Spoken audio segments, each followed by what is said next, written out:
beni en çok heyecanlandıran bir sizin siber güvenlik ekosisteminde size duyulan güven, sizinle ilgili olan çok pozitif referanslar. Bir de çalıştığınız kurumlardı.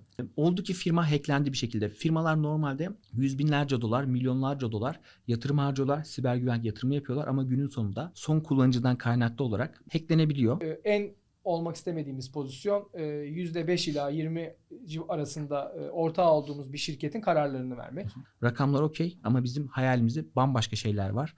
Günün sonunda bu ürünü, hizmeti X'te götürelim. Ekip, katkı sunan herkes buradan bir şekilde sunduğu katkı kadar belli bir payını alsın. Biz buradan umuyorum Türkiye'nin en önemli siber güvenlik exitlerinden birini yaparak birlikte başarıyla çıkacağız diye düşünüyorum. Podcast serimizin yeni bölümüne hoş geldiniz. Bugün bizlerle birlikte Brand Defense'in kurucu ortağı Hakan Eryavuz var. Çok keyifli bir pazar günü. Evet. Çok keyifli bir sohbet yapmak için bir araya geldik. Hakan, biraz seni tanıyalım. Girişimcilik hikayenizden başlayalım. İlk ne zaman kendi işinizi yapmaya karar verdiniz? Siber güvenlik alanında faaliyet gösteriyorsunuz. Çok yükselen bir sektör. Yolculuğa karar verirken ilham aldığınız kişiler oldu mu? Şirketler oldu mu? Bir taraftan yazılımcılar çok revaçta. Siz teknik kabiliyeti çok yüksek olan kalabalık bir ekipsiniz. Kurumsal hayatta veya başka projelerden sürekli teklifler geliyordur son 10 sene içinde. Evet. Nasıl karar verdiniz? Nasıl bu yola girdiniz? Biraz bize anlat lütfen. Tabii. Geçmişten başlayayım önce. 2010 yılında aslında biz başladık siber güvenliğe. Hem kişisel olarak ben hem de ekip arkadaşlarımla birlikte aynı döneme denk geliyoruz. Üniversite döneminde. 2010'da başladıktan sonra bireysel anlamda ilerlemeye başlamıştık. 2013 yılında da şu anki ortağım Caner'le tanıştık. Bir etkinlik kapsamında ben kendi takımımı kurup bir yarışmaya gittim. Caner benzer şekilde farklı bir takımla yarışmaya geldi. Orada bir tanıştık, kaynaştık. Akabinde Octosec adını verdiğimiz bir ekip vardı, oluşum vardı. Beni oraya davet ettiler. 2013 yılında birlikte çalışmaya başladık ekiple beraber. 10 kişilik bir ekipti bu. Octosec ekibi dediğimiz ekip. 10 kişiden oluşuyordu. Türkiye'nin herhalde gitmediğimiz yer kalmadı diyebilirim burada. Birçok üniversite öğrencilerine, işte kamu etkinliklerine vesaire birçok yere katıldık. Temel motivasyonumuz da siber güvenliği aslında yaymaktı. Temel amacımız, motivasyonumuz buydu. Tamamen kendi imkanlarımızla, kendi cebimizden harcayarak aslında bu etkinlikleri düzenledik. 2013 ile 18 yılı arasında Hektirik adını verdiğimiz bir organizasyon düzenledik. Benzer şekilde bu da Türkiye'nin en büyük siber güvenlik etkinliklerinden, organizasyonlarından bir tanesiydi. Çok fazla arkadaşla tanışma imkanımız oldu buralarda. Yine bu etkinliklerin bir tanesinde dedik ya biz bu işi yapıyoruz. Kendimize göre güzel de yapıyoruz. Neden şirketleşmeyelim, şirket olup o şekilde devam edelim diye bir fikir çıktı ortaya. 2016 yılında hiç unutmuyorum Sakarya'da. 2 sene sonra biz bu işi yapalım dedik. Orada bir fikir oluştu. İşte ekipteki arkadaşların hepsi de olumlu baktı bu konuya ama iş tabii resmiye dönünce, canlıya gelince 3 kişi kaldık 2018 yılında. İşte bir gün Caner aradı 2018'in başında. Dedik Hakan hadi başlıyoruz. Dedim ne zaman başlıyoruz? İşte 6 ay sonrası için planımızı programımızı yapalım dedik. Çünkü işte para da biriktirmek gerekiyor. Neticede yeni bir işe girişeceğiz. Sermayemiz yok, bir şeyimiz yok. Bir hazırlık yapmamız gerekiyor. Onun hazırlığını yaptık.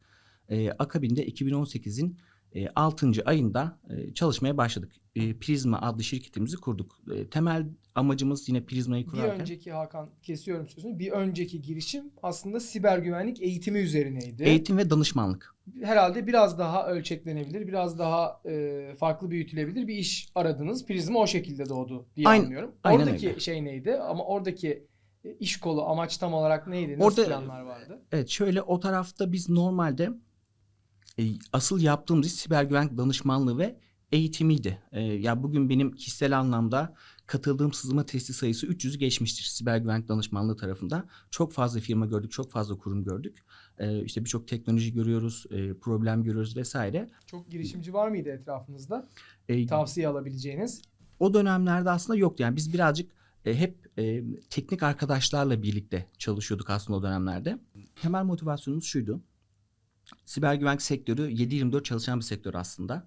Dolayısıyla gecesi gündüzü olmayan bir sektör. Yani bugün hackerlar durmuyor.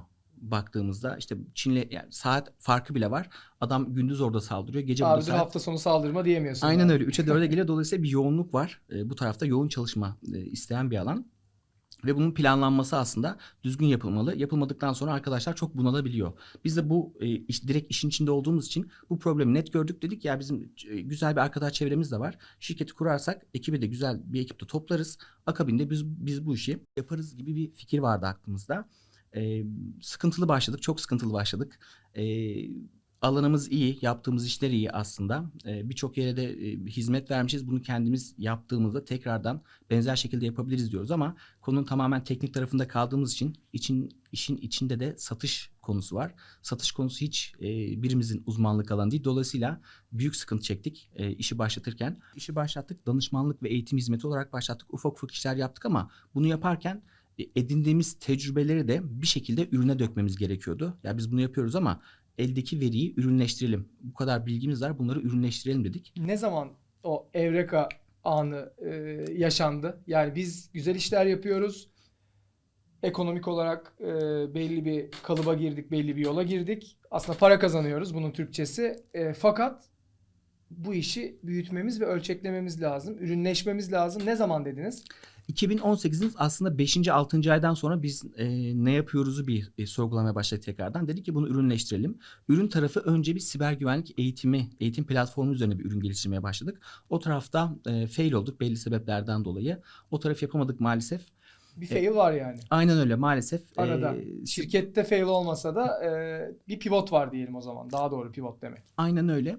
Bizi hala içimizde o bir yara olarak duruyor bizim. Hala ilerisi için bunu bir hayata geçirme hissimiz, isteğimiz var.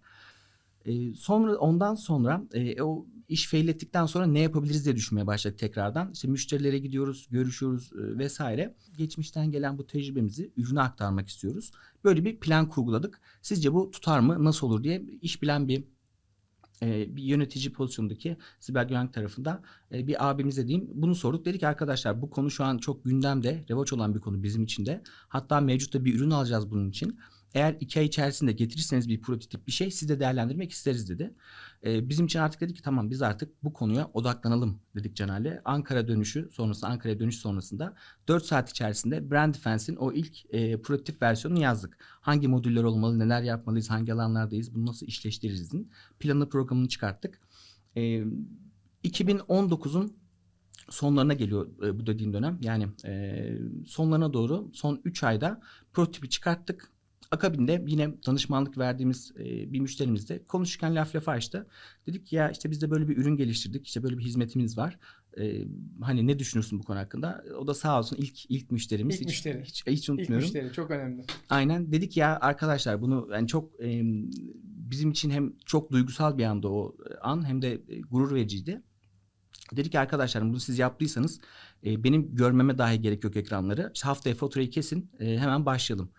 Yani, ne güzel bir ilk müşteri. Aynen Herkese öyle. nasip olsun böyle bir ilk müşteri. Çok güzeldi. İkinci müşterimiz de benzer şekilde oldu. Siz siber güvenlik sektörünün içinde farklı alanlarda da farklı dikeylerinde de olsanız siber güvenliğin altında tabii önemli bir bağlantı ağı geliştirdiniz kendinize ve bir güven piyasada oluşturdunuz. Dolayısıyla herhalde bu o ektiğiniz tohumların bir taraftan da filizlenmesi gibi oluyor. Yani artık ürününüz vardı ama bağlantılarınız da vardı. Onların size güveni vardı. Onlar herhalde faturalaşmaya başladı o 2018-19 yılında. Aynen öyle. Biz o güveni aslında hep konunun yine dediğim gibi çok teknik ağırlıklı düşündüğümüz için bu bağlantılarımızı da kullanmayı bilmiyorduk. Yani normalde bizim onlara çok öncesine gidip böyle bir şey yapıyoruz. Hadi işte abi POC yapalım edelim vesaire dememiz lazımdı. Ama işte lafı açınca bunu dile getirmeye başlıyoruz. Çünkü satış bambaşka bir O şeymiş. zaman burada girişimcilere tavsiyeler de gelecek birazdan bununla ilgili. Şöyle yapalım. Şimdi bizi dinleyen dostlarımız Brand Defense'in tam olarak ne yaptığını bilmiyor olabilirler. Brand Defense ne yapıyor? Biraz ondan bahsedersen. Tabii ki. Şimdi Brand Defense en temelde 3 probleme odaklanıyor aslında. Yine nereden çıktı, nasıl çıktı az sonra anlatırım ama en temelde 3 probleme odaklanıyor.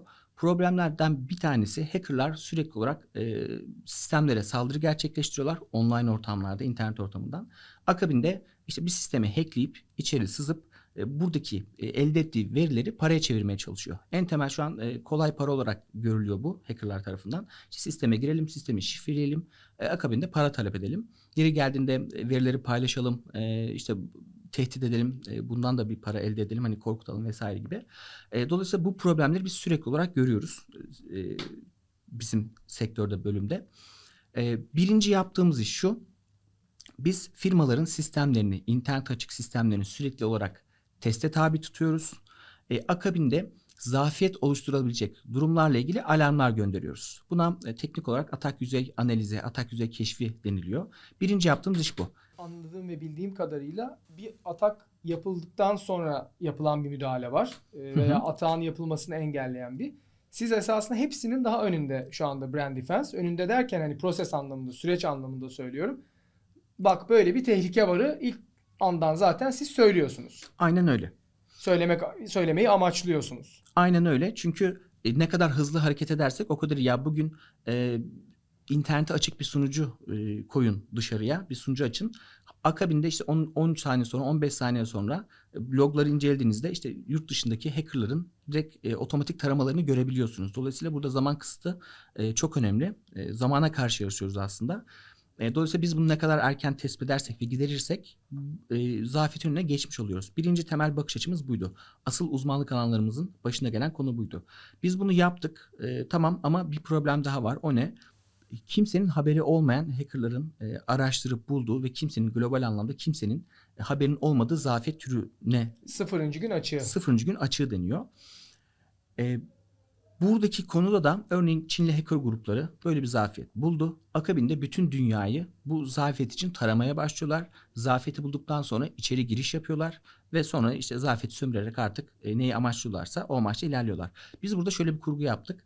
Dedik ya, bu kişiler bu şekilde zafiyet bulduktan sonra hedef odaklı hemen saldırı gerçekleştiriyorlar. Dolayısıyla ben bunları saldırı gerçekleştirirken yakalarsam ve firmalara bunu gönderirsem, örneğin şöyle bir hacker grubu var. Bu hacker grubu içerisinde işte bu teknik olarak bu IP adreslerini kullanıyor. Bu zararlı yazılımları kullanıyor. Bu teknikleri, yöntemleri kullanıyor. Siz alın bunu güvenlik cihazınıza ekleyin. Saldırı geldiği anda engellemiş olun. Dolayısıyla ikinci bakış açımız da bu oldu. Saldırılar gelmeden önce biz bunların tespitini yapalım. Akabinde bunları ilgili güvenlik cihazlarına gönderelim ve güvenlik cihazları bunları engellesin. Dolayısıyla bir önleyici aslında bir aktivite olmuş oluyor. İkinci bakış açımız da buydu. Üçüncü ana başlığıysa, oldu ki firma hacklendi bir şekilde. Firmalar normalde yüz binlerce dolar, milyonlarca dolar yatırım harcıyorlar. Siber güvenlik yatırımı yapıyorlar ama günün sonunda son kullanıcıdan kaynaklı olarak, dikkatsizlikten olabiliyor bazen. Bazen bilgisizlikten kaynaklı olarak hacklenebiliyor. Kullanıcı hacklendikten sonra siz ne kadar arka tarafta güvenlik sistemi kurgularsanız kurgulayın, sistemi bir şekilde aşmış oluyorlar. Biz bu noktayı da tespit edelim istedik. Yani ne demek bu? Örneğin kullanıcı hacklendi, sistem hacklendi, bir şekilde veriler açığa çıktı. Biz bunları bulalım, firmalara bildirelim. Çok basit bir örnek vereyim burada. İş işten geçti demiyorsunuz yani. Aynen öyle. Çok basit bir örnek vereyim. Bizim insanlarımız bir parola oluşturur ve bu parolayı her yerde kullanır. Aynı parolayı her yerde kullanır. Bu durumda hackerlar şunu hedefliyor. Hedef aldığı bir kurumun teknik personelini buluyorlar. Bu teknik personel veya teknik olabilir, olmayabilir. Hikayeye göre değişir. Teknik personeli bulduktan sonra bunun kişisel e-posta adresi ne acaba diye araştırma yapıyorlar. Kişisel e-posta adresleriyle hangi sitelere üye olmuş diye bakıyorlar. Üye olunan sitede herhangi bir zafiyet var mı, açığa çıkmış mı gibi. Bir şifreyi buldun mu zaten her yerdesin. Aynen öyle. Ama siber güvenlikçiler bir şifre kullanmıyor herhalde. Aynen öyle. Biz kullanıyoruz da. Kullananlar da oluyor. Bununla da karşılaşıyoruz. Evet. Parolayı yakalıyorlar. 1, 2, 3, 4, 5, 6. A nokta gibi böyle harf ve nümerik rakamlar şeyleri de kullanın diyorlar. Dolayısıyla bunu bulup hemen kurumsal tarafta deniyorlar. Dolayısıyla bizim bunları da aslında bulup bildirmemiz lazım. İşte bakın, sizin kurumsal maillerinizde çalışanlarınız kurumsal e-postalarıyla XYZ sitelerine üye olmuşlar. Burası hacklendi. Bunları alın, içeride değiştirin, güncelleyin. Çünkü hackerlar bunu alıp hemen deneyecek diyoruz.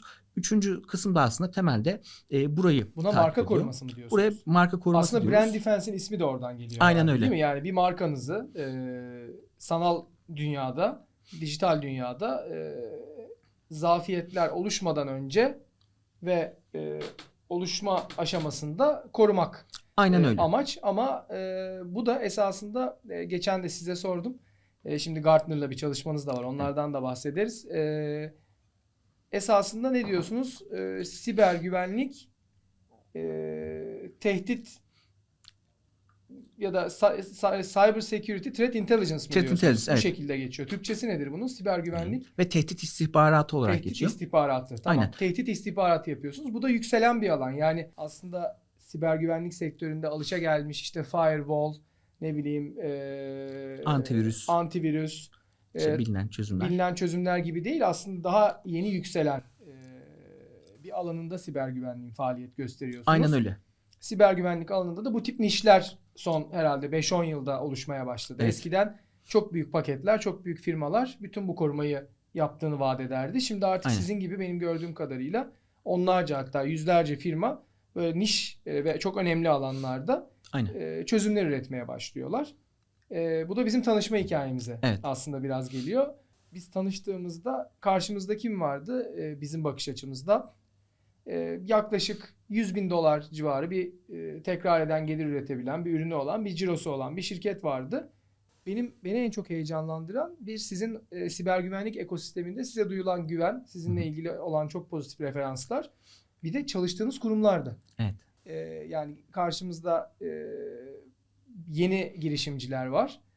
Çok büyük hayalleri var. Biz bunu görüyorduk. Sizin heyecanınızı görüyorduk. Bir taraftan da çalıştığınız markalara bakıyorduk. Türkiye'nin önde gelen bankaları, Türkiye'nin önde gelen teknoloji firmaları, Türkiye'nin önde gelen holdingleri, bunları görünce ben şunu söyledim ve bir de tabii şey değil, hani bunlara $3-5 bir ürün satmıyorsunuz. Çok Evet. ciddi sofistike bir ürünü çok önemli fiyatlarla satıyorsunuz.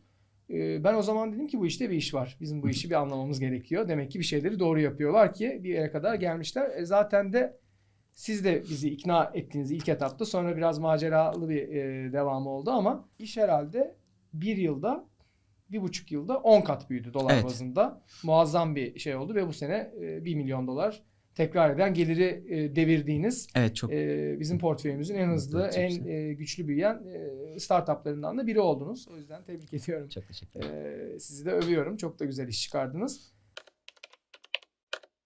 Bizim tanışma hikayemize dönünce biz dedik ki işte arkadaşlar ne istiyorsunuz? Büyütmek istiyoruz. Sektöre inanıyoruz. Kendimize çok inanıyoruz. Bizim de çok hoşumuza gitti. Fakat araya birileri girdi. Evet. Bu sektörün önemini anlayan bazı stratejik yatırımcılar veya geleneksel yatırımcılar da size ilgi gösterdi. Evet. Sizin için de bir karar verme durumu oluştu. Bir şeye karar vermek zorundaydınız. Biraz o süreci anlatabilir Tabii. misin? Bizim penceremizden de değişikti. Biz de size geldik işte bir gün kahve içerken ben dedim arkadaşlar hani genel müdür mü olacaksınız, kurumsal bir şirket mi olacaksınız yoksa startup mı olacaksınız? Buna birlikte karar verelim. Aynen. Siz de bir VC'den fonlama alıp startup olmaya karar verdiniz. Biraz anlatsana bana Hakan Tabii. o tarafı.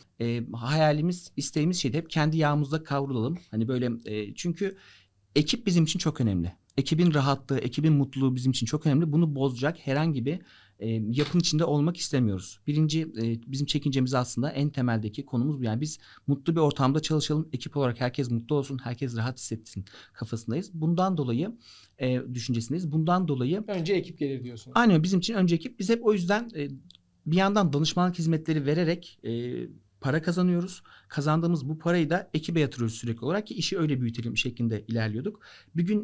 Bugün siber güvenlik sektöründeki Türkiye'deki siber güvenlik sektörünün en büyük entegratör firmalarıyla çalışıyoruz. Aramızda çok güzel bir güven ilişkisi var, iş ilişkisi var. Onlardan birine bir gün sunum yaparken ya dedi arkadaşlar siz çok güzel bir ürün yapmışsınız. Yatırım düşünmez misiniz? Bizim de o güne kadar hiç aklımıza yatırım fikri yok. Hep böyle kendimiz büyüyelim. Bu 2020 yılı mı? 2019 yılı mı? 2020 yılında. 2020 yılı. Aynen o sizinle tanıştığımız dönemlerde. Biz dedik yani olabilir bir dinleyelim hani ne olacak. Çünkü bu VC süreçlerini hiç araştırmadık bu taraflara. Yatırım nasıl alınır, nedir ne değildir, neye faydası olur vesaire hiç bilgimiz yok. Sadece orada ekibin bozulmamasına yönelik bir şeyimiz var. Bariyerimiz var tabiri caizse. Ondan sonra sizinle görüştük. Yağız'dan ufak bir toplantı yaptık. Ürünümüzü anlattık, ne yaptığımızı anlattık, kimler çalıştığımızı anlattık. Yağız'da hemen ışık yandı. Dedi ki arkadaşlar siz tamam, sizin konu tamam. Ben bunu aktaracağım ama çok beğendik. Biz büyük ihtimalle size yatırım yaparız, yapmak istiyoruz şeklinde güzel bir konuşma gerçekleşmişti. Biz ne dediğim gibi yatırım süreçlerini bilmediğimiz için o taraflarda dedik bir dinleyelim. Bizim iyi olduğumuzu düşündüğümüz yanlarımızdan bir tanesi de çok güzel insanlarla karşılaştık. çevremizde çok güzel insanlar var. Fikir alışverişi yapabileceğimiz. Siz de benim en sevdiğim özelliklerinizden biri. Hani çok başarılısınız ama onun da bazı sebepleri var. Bence çok iyi dinliyorsunuz. Ve fikirleri çok güzel bir süzgeçten geçiriyorsunuz. Hızlı şekilde hareket ediyorsunuz. Aklınıza yatanları alıyorsunuz, yatmayanları almıyorsunuz. Ama bence dinlemeyi bilmek ve farklı yorumlara, fikirlere açık olmak gibi bir özelliğiniz var. O da muhtemelen size hata yapma ihtimalinizi karar verirken azaltıyor diye tahmin ediyorum. Aynen, oraya çok faydası oluyor. Özellikle nasıl derler, görmüş geçirmiş mi diyelim artık, tecrübe sahibi olmuş insanlarla özellikle çok sohbet etme şansımız, imkanımız oluyor. Bu konuyu sizinle konuştuktan sonra yine bir büyüğümüze, bir abimize gittik, konuyu anlattık. Konunun içerisinde olan ama biz tabii ki özel sermaye ile o taraflara danışmanlık verdiğini bilmeden gidip ya böyle bir konu geldi gündemimize, nasıl hareket etmemiz gerek diye fikir alışverişinde bulunduk. Akabinde çok güzel yorumlar aldık onlardan da. Yani güzel bir yola girersiniz, işte düzene sokar, bu tarafı çok faydası olur gibi çok güzel yorumlar aldık. Kafamıza biraz yattı. Akabinde bir hafta sonra yine bu güzel abimize şey konusu gelmiş gündeme. Bir firmanın siber güvenlik konusuna yatırım yapma isteği gündeme gelmiş. Ya işte bizi çağırdı. İşte Hakan Caner, böyle bir konu var, böyle bir durum var. Eğer dilerseniz sizin bu konuyu, sizin bu işi yaptığınız işi ben bunlara da sunayım. Diğer tarafı birazcık bekletin. Burada bir sunalım. Bakalım bunların da bir fikirlerini alalım. Konu nereye gidecek acaba dedi. Biz de abi dedik yani hani olur, bir hafta 2 hafta diğer taraftan da rica ederiz. Hani böyle bir konuda gündeme geldi. Bir değerlendirelim istiyoruz diye. Siz de o zaman zaten hep açık oluyoruz bu konularda, şeffaf oluyoruz. Evet. Size de bundan bahsettik. Diğer tarafın yani muazzam bir teklifi geldi bize. Caner'le bana. Konu çok güzel başladı, o tarafında hikayesi bizim tarafta. Güzel dinliyoruz, ediyoruz vesaire. Günün sonunda son noktaya geldiğimizde o tarafta, senin de az önce bahsettiğin konu. Son noktaya geldiğimizde Caner de bana da çok ciddi meblağlar aslında gündeme geldi. Yani yine Yağız'ın çok güzel bir lafı var. Yani arkadaşlar, teklif çok güzel. Bunu kabul ederseniz işte evinizi alırsınız, arabanızı alırsınız. Çok güzel maaşınız olur. İşte Mercedes'lere binersiniz ama günün sonunda bir hikaye yaratamazsınız. Aslında anlatmıştı. Bu Yağız'ın bu şeyini unutmam, o tabirini. Günün sonunda biz buna baktığımızda konu şeye geldi tekrardan. Dediğim gibi bizim için en öncelikli konu ekip konusu. Orada da büyük hisseyi biz şirketin büyük hissesini alalım ama akabinde bu ürün ekstra eder mi etmez mi, işte şirketteki çalışan arkadaşlara hisse verilir mi verilmez mi, işte stock option verilir mi gibi konular gündeme gelince biz o tarafta bir durup sizinle tekrardan bir konuşmak istedik. Rakamlar okey ama bizim hayalimizde bambaşka şeyler var. Günün sonunda bu ürünü, hizmeti ekstra götürelim. Ekip, katkı sunan herkes buradan bir şekilde sunduğu katkı kadar Belli bir pay alsın. belli bir payını alsın, kendini rahatlatsın, rahat hissetsin. Bu da hisse opsiyonu. Şirkete çalışanları da ortak etmek gibi bir mantalite oluyor. Aynen öyle. Sizin taraf buna yakın. Hani biz bu düşüncedeyiz. Siz de zaten evet arkadaşlar, zaten işin doğrusu bu.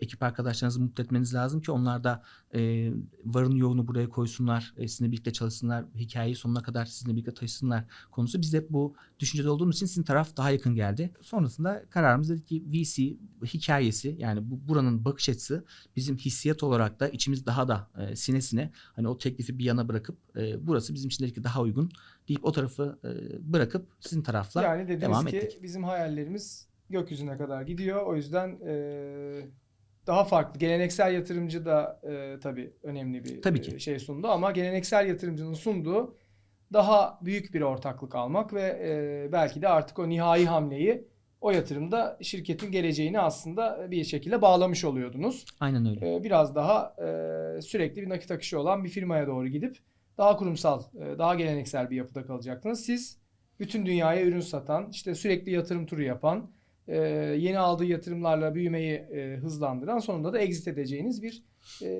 venture capital, risk sermayesi planına, yoluna doğru işi soktunuz. Peki pişman mısınız?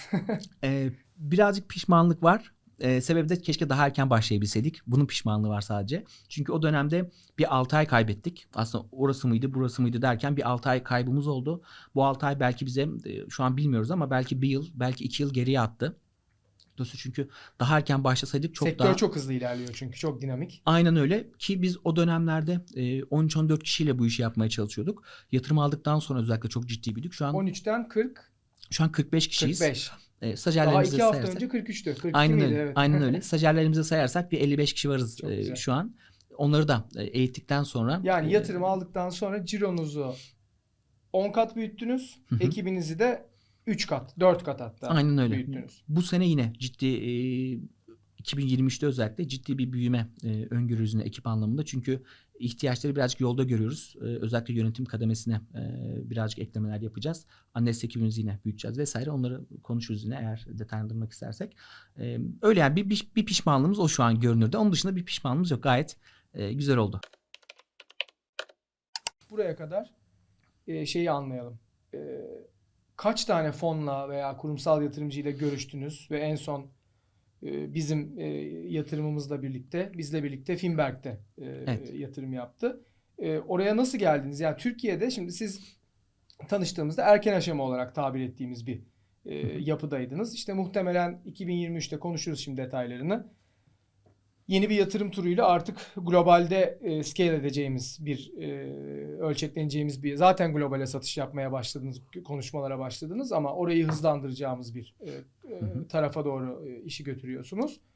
Ama şeyi merak ediyorum ben. Hani şimdi bir şeyleri anlatmak Brand Defense adına bence çok daha kolay. Hani ben neler yaptık onları da anlatırız hep birlikte ama yani birkaç milyon dolar ciro yapan bir şirketi anlatmak, işte tabelaya baktığınızda referanslarının çok kuvvetli olduğunu göstermek tabii işi kolaylaştırıyor ama Türkiye'de erken aşamada yatırım bulmak zor mu, kolay mı? Bizim çok hızlı oldu. Yani biz çok fazla yerle de görüşmedik aslında. Yani sizinle başladık zaten. Sizinle bitirmiş olduk. Biz toplamda 6-7 yerle görüşmüşüzdür. Şu an sayısı aklımda yok ama çok az bir şeyle görüştük. Burayı kesiyoruz. Yani espri olarak söylüyorum çünkü biz diyoruz ki girişimcilere 50 tane Evet, yatırımcıyla evet. görüşmeden sakın o zaman şanslısınız aslında. Evet. Herhalde sektörünüzden dolayı. O dönemde yani siz de çok açıktınız. Hani bir güven oluşuyor. Dolayısıyla biz size geldiğimizde o dönemde hani sizin belli bir değerlemeniz var. Biliyoruz ki bu değerleme başkalarına gittiğimizde yine çok uçurum olmayacak arada. Doğru. Dolayısıyla hani ben 50 yerde gezsem dolansam hani aynı noktaya geleceğim. Dolayısıyla sizle de zaten güzel bir ilişki kurduk o dönemde. Dolayısıyla hiç bir de işin bu boyutu da var. Hani bir arama ihtiyacı duymadık aslında.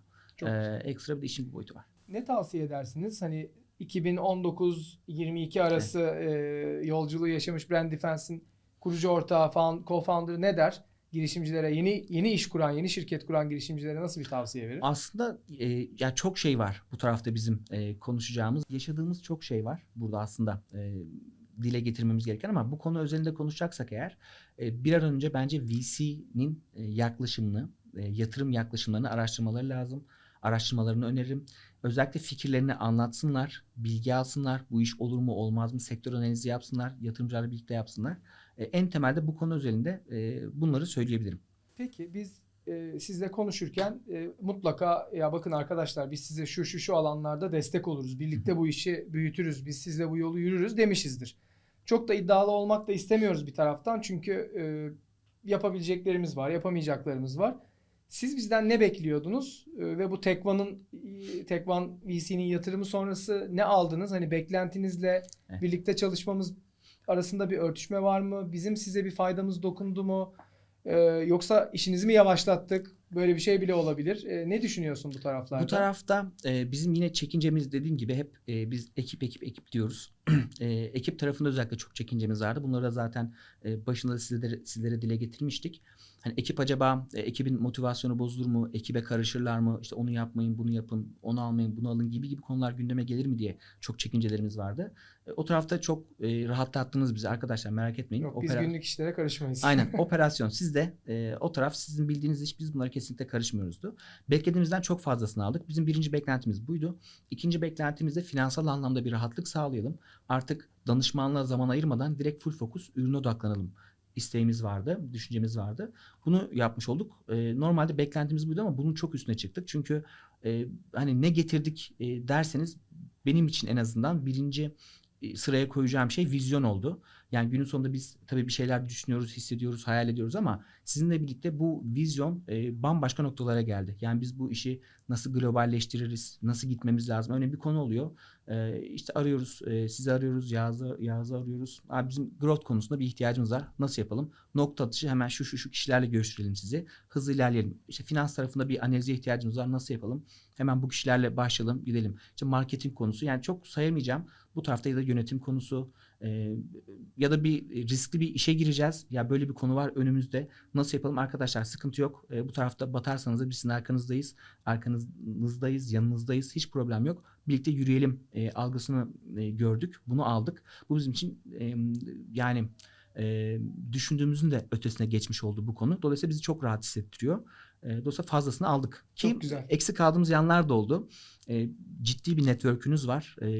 Burayı kullanmada biz kendimiz eksik kaldık. Şimdi sene sonu yaklaşınca özellikle ben şimdi satış süreçleriyle uğraşıyorum. O taraflarda sizi işte birazcık soru yağmuruna tutuyorum. İşte şurada tanıdık var mı, burada tanıdık var mı diye nokta atışı yerler de çıkıyor. Keşke buna daha önce başlasaymışız diyorum. Olsun, geç kalınmış diye bir şey yok. Ben çok sevindim bunları duyduğuma gerçekten. Ya biliyorum hep birlikte, ya benim de portföyde en çok bu dönemde vakit ayırdığım şirketlerden biri şu anda. Startuplardan biri Brand Defense. Çok da keyif alıyorum sizle çalışmaktan. Çünkü bizim tarafta da 40'ın üzerinde yatırım yaptık. Hakan, feedback alabilmek, geri bildirim alabilmek çok kıymetli bir şey.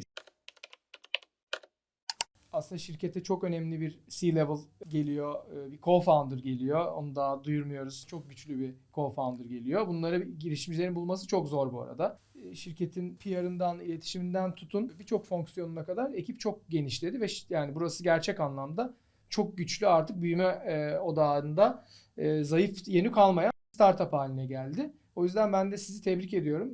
Buralarda dediğim gibi hem dinlemeye çok açıksınız hem de uygulayınca hızlı bir şekilde uyguluyorsunuz. Yani o yüzden de ben çok keyif alıyorum sizle çalışmaktan. Özellikle ben bunun için bir cümle söylemek istiyorum. Bu güzel hatırlattın bunu. Bu da bizi çok rahatlatan konulardan bir tanesiydi. Yine ortak masada oturup tartıştığımızda, konuştuğumuzda bir konuyu. Bizim fikrimiz bu. Ama işin başında siz varsınız. Karar sizin. Biz sizin yanınızdayız. Biz bu şekilde görüyoruz. Bu şekilde yorumluyoruz. Karar, tercih sizin noktası. Bu bizi çok rahatlatan bir şey. Bizi de rahatlatıyor. Güzel. Bizi de rahatlatıyor gerçekten. Çünkü en olmak istemediğimiz pozisyon %5 ila 20 arasında ortağı olduğumuz bir şirketin kararlarını vermek. Biz zaten o kararları verebilecek potansiyelde olan girişimcileri gerçekten binlerce girişim arasından seçiyoruz. O yüzden o kararları verecek dikeylerde bir yetkinliğimiz ve bilgimiz de maalesef olmuyor. Dolayısıyla biz de bundan mutluyuz. Biz bildiğimizi söylüyoruz. Bazı bildiklerimiz çok genel geçer doğrular oluyor. Siz nasıl siber güvenlik sektöründe neyi yap neyi yapma gibi 10 yılın üzerindeki tecrübeyle çok basit kesin yapılmayacak şeyleri biliyorsunuzdur. Biz de bu yolculukta bizim tarafta, finansal ve operasyonel tarafta yapılmayacak şeyleri biliyoruz en azından. Evet. O yüzden çok güzel bir sinerji oluşuyor. Tekrar teşekkür ediyorum. Sizle çalışmak muazzam keyifli benim için. Ve şuna inanıyorum. İçinde olduğunuz dikeyi de tabii birlikte çalıştıkça daha da iyi anlamaya başladım. Yani biz buradan umuyorum Türkiye'nin en önemli siber güvenlik exitlerinden birini yaparak birlikte başarıyla çıkacağız diye düşünüyorum. Buna da inancım çok çok yüksek. Bizim de. Gidişat da gerçekten onu gösteriyor. Yazılımcı bulmak zor mu? Ya da bulduğunuz yazılımcıları nasıl eğitiyorsunuz? Nasıl buluyorsunuz? Biraz anlatsana evet. Hakan. Yazılımcı bulma konusu zor. Bizim için de zor. Özellikle siber güvenlik konusunu bilip de akabinde yazılım geliştiren arkadaş bulmak gerçekten zor. Pandeminin etkisiyle de artık çok fazla insan gitti. Maalesef işte yurt dışına çok giden oldu. Bizim birçok arkadaşımız Hollanda'ya, Almanya'ya, İngiltere'ye, Amerika'ya giden çok arkadaşımız oldu. Dolayısıyla zorlanıyoruz bu konuda. Peki siber güvenlik yazılımı yaparken herhangi bir yazılımcı size uygun oluyor mu? Yoksa biraz daha bazı niş özelliklere sahip olan ekip arkadaşları da arıyor musunuz? Şöyle bir anım vardı. Onu anlatayım hızlıca. Bir arkadaşla çalıştık. Bir sene boyunca güzel yazılım tarafında çok güzel iş geliştiriyor. İş çıkartıyor. Ama bir senenin sonunda işte ayrılma kararı verdi kendisi. Ve şey demişti, hani işi güzel yapıyor evet ama abi ben bir senedir çalışıyorum ama hala ne yaptığımızı tam olarak anlayamadım demişti siber güvenlik tarafı için. Dolayısıyla bu domaini, bu siber güvenlik sektörünü bilmesi çok faydalı oluyor. İşte proje yöneticimiz var örneğin. İşleri çok düzgün tanımlıyoruz. Dolayısıyla bir yazılımcı arkadaş içeriye geldiğinde neyi nasıl yapacağını, ne amaçla yaptığını çok net bir şekilde görebiliyor. Dolayısıyla artık bu domaine net sahip olmasa da bir problem değil bizim için. İlerleyebiliyoruz. Zor ama çok güzel yine arkadaşlar denk geliyoruz. Artı yanlarımızdan bir tanesi buydu. Bu bahsettiğim etkinliklerde, eğitimlerde çok fazla insanla tanıştık. Çok fazla çevremiz oluştu neticede. Dolayısıyla birini aradığımızda hızlı bir şekilde hemen etkileşime geçip ekibe dahil edebiliyoruz. Bu işin artı kısmı bizim için artı kısmı ama bu sıkıntı net sektörde görülüyor. Ekip kurma konusunda birinden destek alıyor musunuz? Ben de özellikle finans ve operasyonel taraftaki ekibin büyümesi tarafına katkıda bulunmaya çalıştım. Fakat zaman alıyor bu iş. Evet. Yani mülakat yapmanız lazım, doğru insanları bulmanız lazım. O insanların Brand Defense'in vizyonuna, yapmak istediklerine inanması lazım. Kaynak ayırmak mı daha zor yoksa bu süreci yönetirken zaman ayırmak mı? Bir profesyonelle çalışıyor musunuz? O tarafı merak ediyorum. Ekibi toplama konusunda rahatız. Çünkü güçlü bir network'ümüz var aslında. Biz ekibi büyük oranda yine tamamen yetiştirdiğimiz arkadaşlardan kuruyoruz. Yani bir staja alıyoruz arkadaşları. Akabinde gelişimini görüyoruz ve diyoruz ki tamam bu arkadaş hem teknik olarak hem insani olarak bizim ekibimize uygun. Dolayısıyla bundan sonra ekibin içerisine dahil ediyoruz. Dolayısıyla ekip arkadaşı bulma konusunda sıkıntı çekmiyoruz teknik tarafta. İşin diğer boyutuna geldiğimizde orası muamma. Bizim için muamma. Dolayısıyla orada destek almamız gerekiyor. Bu tarafta sizden destek alıyoruz yönetimsel tarafta.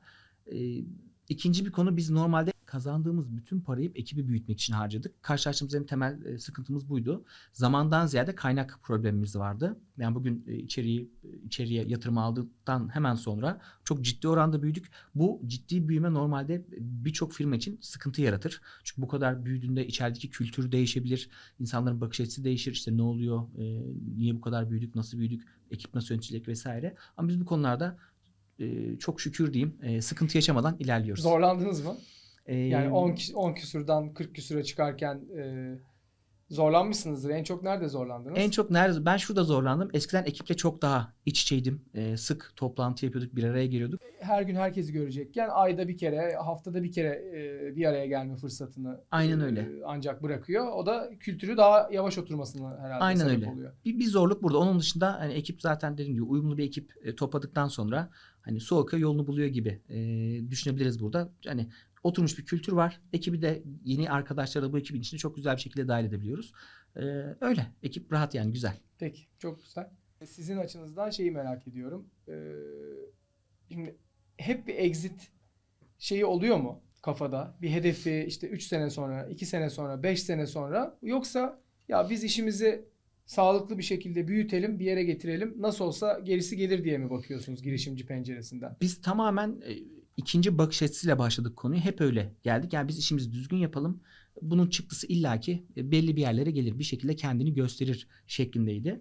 Bunu hiç düşünmedik. Yani Brand Defense'i kurarken de bir exit planımız yoktu ilk başlarda. Sizle konuştuktan sonra işte dediğim gibi o baştaki vizyon konusu. Biz sizin aklınıza soktuk biraz. Aynen Ama öyle. daha herhalde şey gibi görüyorsunuz. Daha orta uzun vadenin bir hedefi olarak görüyorsunuz. Ama hiç aklınızda yokken artık aklınıza gelmeye başlıyor. Aynen öyle. İşte vizyondan kastım mesela konuşmanın başında da bu noktalardan bir tanesiydi. Bizim normalde hedefimiz yok çünkü biz mevcut durumda işimize odaklanalım, bunu yapalım. Bir de bunu düşünecek vaktimizde fırsatımız da olmuyordu aslında.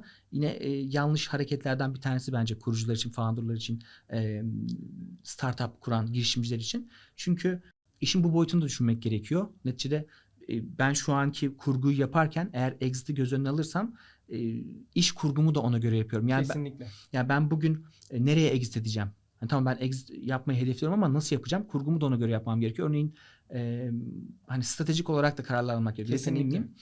Dolayısıyla Yani her işi yaparken sınırsız kaynakla yapamıyoruz en nihayetinde. Paylaştırmamız gerekiyor.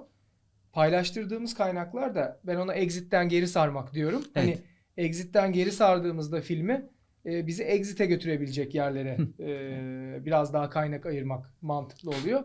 Siz de o çerçevede artık düşünüyorsunuz. Aynen ben öyle. onu da görüyorum. O da çok önemli. Yani ürünün özelliğine kadar veya stratejik kararlara kadar bu sirayet ediyor. Peki şuraya geçelim. 2023-24 ne hedefliyorsunuz? Brand Defense'i nerede göreceğiz? Nasıl Evet. bir şey var? Hayaliniz var? Güzel bir soru. İçeride çok fazla stratejik olarak aldığımız kararlar var.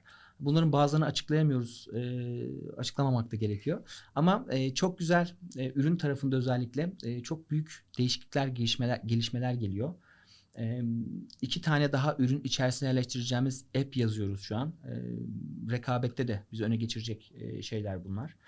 Bunun dışında yönetimsel anlamda ciddi değişiklikler yapıyoruz. Yani biz biraz daha ben bu sene örneğin tamamen bir seneyi tamamen satışla tarafını da görmüş oldum. Bu tarafla haşır neşir oldum ama potansiyelimi farklı alanlarda daha çok ortaya çıkarabiliyorum. Dolayısıyla o tarafı birazcık azaltıp daha çok daha iyi yapabildiğim işlere odaklanmayı istiyorum kişisel anlamda. Brand Defense tarafında ekip yine ciddi oranda büyütmeyi hedefliyoruz, planlıyoruz. Yönetimsel, az önce bahsettiğim yönetimsel kadromuzu geliştireceğiz. Bunların planları, programları yapıldı. Satış tarafında yine çok ciddi hedeflerimiz var. Altyapısını bu seneden kurduğumuz yani önümüzdeki sene minimum 2 kat büyümeyi öngörüyoruz ki bunun çok çok daha üstüne çıkmayı planlıyoruz sadece Türkiye özelinde. Bunun dışında global satış planlarımızın, programımızın altyapısını kurguladık. O taraflara yine odaklanmaya başladık. 2023'te özellikle bu ciddi görülecek bizim tarafta. Brand Defense şu an 2023'te buralarda.